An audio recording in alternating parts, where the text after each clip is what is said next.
हाँ, कैसे आलू प्याज बेचता है? आलू प्याज लीजिए और आलू प्याज लीजिए आलू प्याज। हेलो गाइस, तो मेरा बेटा आलू प्याज बेचना सीख रहा है ना रे? आलू प्याज लीजिए आलू प्याज। कैसे किलो?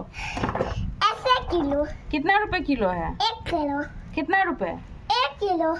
1 किलो का कितना हुआ? 1 किलो का 10 रुपये। 10 रुपए? इतना सस्ता? हाँ?